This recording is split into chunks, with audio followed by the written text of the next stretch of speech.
Now, one of the things that Ukraine has done, it has heightened everybody's alert. Where are drones made? Where are they coming from? And who ultimately controls them? Now, as that has happened, a lot has been said and written about the US drone industry. The relative strength, their weakness, the competitiveness. It's very obvious that there's a competition going on against China in this space. And as the leading US company, a lot has been said and written about Skydio. It has not escaped our attention that we've picked up a handful of very vocal critics over the last couple of years. And one of the themes that comes up enough that I want to address it head on here today is the competitiveness of the industry, and in particular, this idea that Skydio is lobbying because we're not competing on our products. So yes, we're going to dive into this. So I want to take a little bit of a step back. Let's think about where this industry has been and a little bit about where it's going. So these things started off looking like consumer toys. You know, you give your kid a quadcopter, they fly it around on Christmas Day, it's great.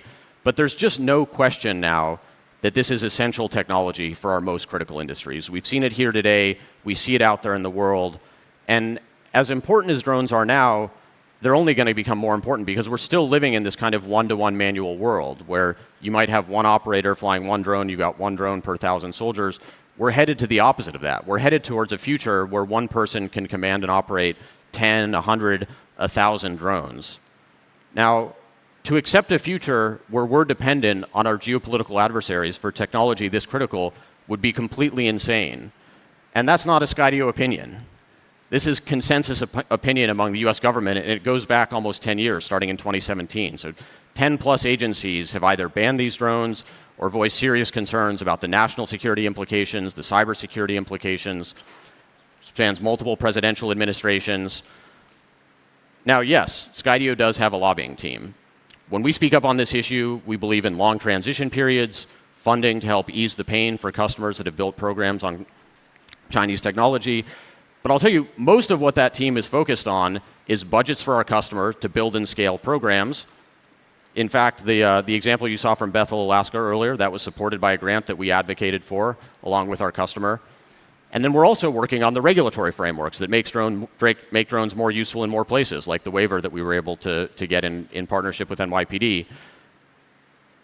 And our competitor outspends us by a factor of 4 in lobbying. And something tells me when they're lobbying, they're probably not lobbying for customers' budgets.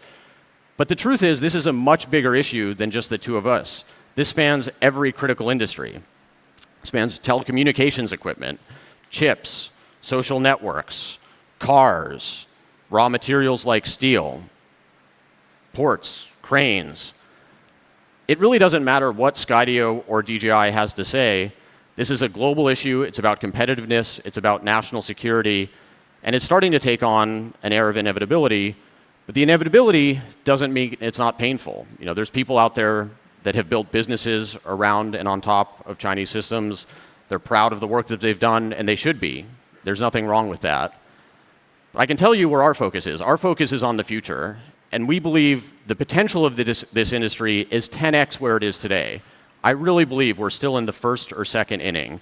We can create a world where we have 10x the impact, we create 10x the value, and we're trying to build as big a tent as we possibly can for that world. We've got 20 plus Skydio resellers or technology partners here today.